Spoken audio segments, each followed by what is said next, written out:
So let me tell you why the majority of alcohol brands are going to fail in the next 5 to 10 years. And the reason is not what you think it is. It's not going to be that people are cutting back spending on alcohol or they're going to cut back on consumption. It's that people are not going to adapt with the times. That they're going to go, I'm happy being in my one market, and they're putting all of their faith in a distributor in one market and they're selling locally, and that's it.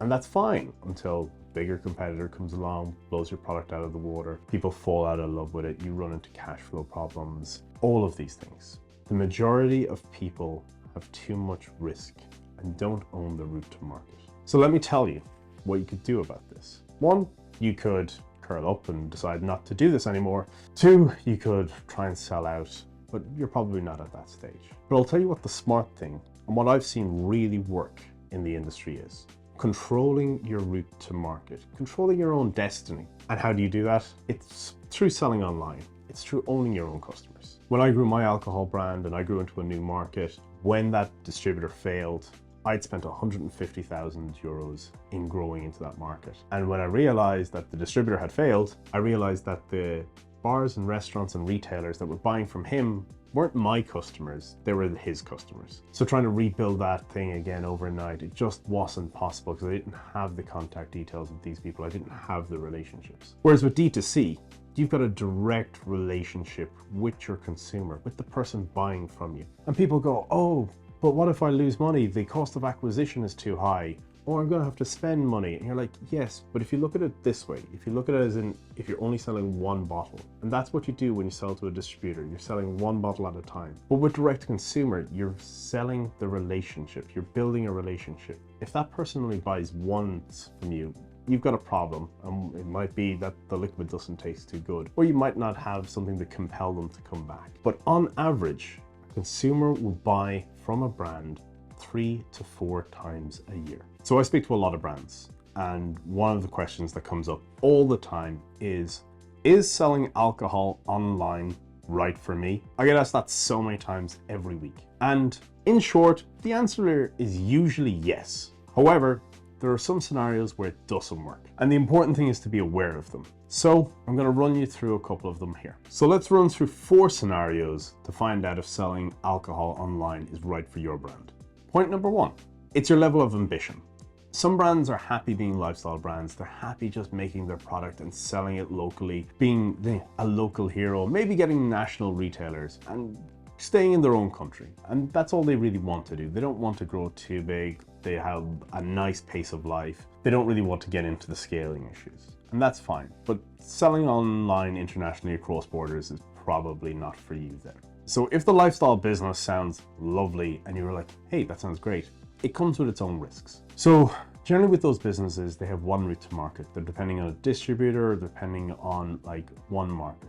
And I've seen it happen where an international player comes in with a product that's similar and then crushes them, or a distributor goes under, owing them a load of money, and then they don't have the financial security of having other markets to be able to bolster their cash reserves and be able to weather that storm. So what's the other option? The other option is scaling your brand. And you may ask, well, why do I scale my brand? Well, it sounds like an awful lot of work. There's a couple of reasons. Right? When I set up an alcohol brand, what I really wanted to do was I wanted to create something of legacy, something that would outlive me, that people would know and enjoy. And making alcohol is like making art, when it's addictive, that people like your product that you've come up with, that you've made, and they go, wow, this is incredible. And it becomes addictive to hear how many people like it. So for me, when I was scaling my brand, I wanted to share my product as far and wide as I could. Now, there's a couple of things that come along with that, and there's challenges that come with that. So scaling your brand, where do you start? I usually tell brands that starting online is probably the easiest way.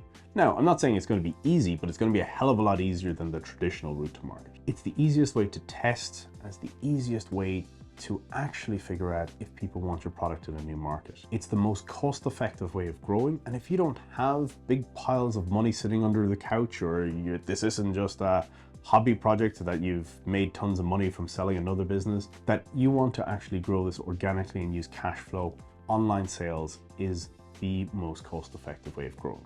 So the second point here is cash flow and payment issues, right? So I've kind of touched on it in the first point that, you know, if you're running a lifestyle business, you've got this risk, this clustering risk of these people that are going to pay you. So my experience of working in the alcohol industry was I never got paid on time, never got paid on the 30 days I was meant to get paid on. I was constantly chasing invoices and it sucked. It was the worst part of what I did. And it was just soul destroying because I built these great relationships with people. I really liked those people, but I could never get paid on time. And that held back me ordering glass. It held me back ordering ingredients. It held back, you know, even paying my own wage. But with direct consumer, you're getting paid as the thing sells. So it's not like you're chasing for payments. It's not like you're chasing credit.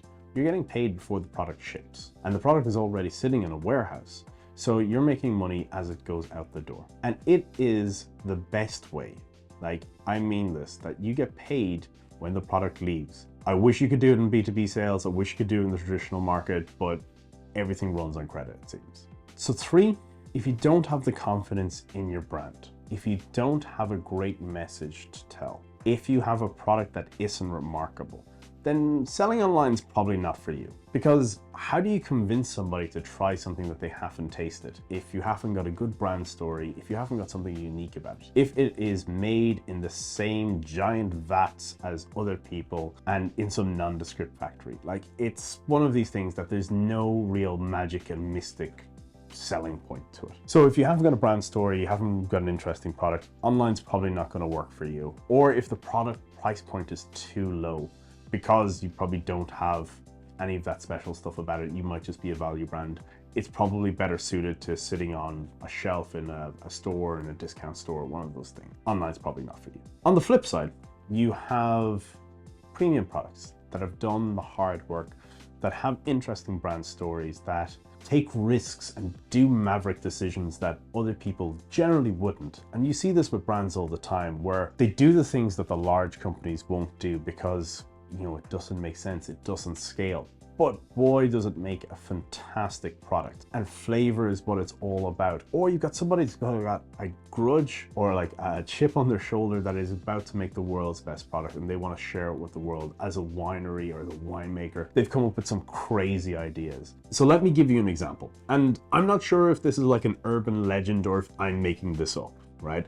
So the story of Tito's is that Tito was apparently homeless and making booze out of the back of his car. And this already kind of sounds a bit far-fetched, but he enters his product into the San Francisco Spirits Awards. And we know that this is like a super prestigious awards ceremony, and it is only the best of the best that like gets a double gold from San Francisco. And Tito's vodka gets it. But this dude is homeless, and it's a fantastic rags to riches story. Now, I tried to look this story up to see if this was like some haze that I imagined this or hallucination. And I looked on Tito's website and they now have donated $1 million to building housing in Austin. So it kind of fits with the urban legend, but take that with a grain of salt and please don't sue me, Tito's, if that's wrong. So the important thing in this is not that the story is true or false, but it's that the story is there and that people know this story and they resonate with it. And that it's a beautiful rags to riches story and it drove growth massively for Tito's. So there's loads of examples out there of brand stories, and I'm not going to be able to go through them all because there's some fantastic ones, but I might go through a few of them in another video sometime about the story of Jack Daniels or Johnny Walker or a couple of other independent ones that I've seen. But if you have a story to tell, if you can tell why you make this product, why you got into this industry, and when I talk to brands, I generally, the first thing I do is go, how did you end up in the booze business? And it's always such an intriguing like segue of how they've ended up here. So it's getting that across and getting consumers to understand why you do what you do. And I think a lot of people forget about that. They focus on the product and they forget about the story of why you do the product. And I think a lot of people want why more than what. And that's how you get them to connect. You get people to connect with the why and, you know, resonate with themselves. So if you think you can tell your brand story and you can get people to resonate with it, then selling online is a great choice for you. So number 4, if you're struggling to secure distributors, and in 2025, getting a distributor has been the hardest I've ever seen it. It is so difficult at the moment. So if you're struggling to get a distributor, the way to do this is to de-risk it for them. A distributor wants to make sure that you're going to be able to sell product, that you're going to be able to create enough brand awareness and help them sell the product to their customers, who in turn will sell it to consumers. So by you generating brand awareness with consumers through direct to consumer and having the data to say, hey, we already sell in this market, we already sell X amount of bottles, we already invest this amount of money in this market in brand awareness and conversions, that you can go, we are already invested. We just need a route to market that is through distribution, and we will help you grow this with us. That makes it super compelling for a distributor. It's hard to say no to someone who's coming in as a partner versus I'm going to sell you my product and you take care of that. So those are the 4 most important things to consider when you're thinking about D2C or selling online. So are you looking to sell globally? Have you got global ambitions? Are you sick of cash flow issues? Are you sick of chasing payments? Are you confident in your story, in your brand, that you can tell a story that resonates with people and people will actually care? And are you struggling to find distributors? Are you not able to grow at the pace that you like to? Then selling online, selling D2C is for you. So if the answer is yes to these 4 questions, then it sounds like selling alcohol online is for you. So if you'd like some help with that, click the link in the description and talk to Tiffel. Don't forget to like and subscribe to the channel to be notified of when I post a video next.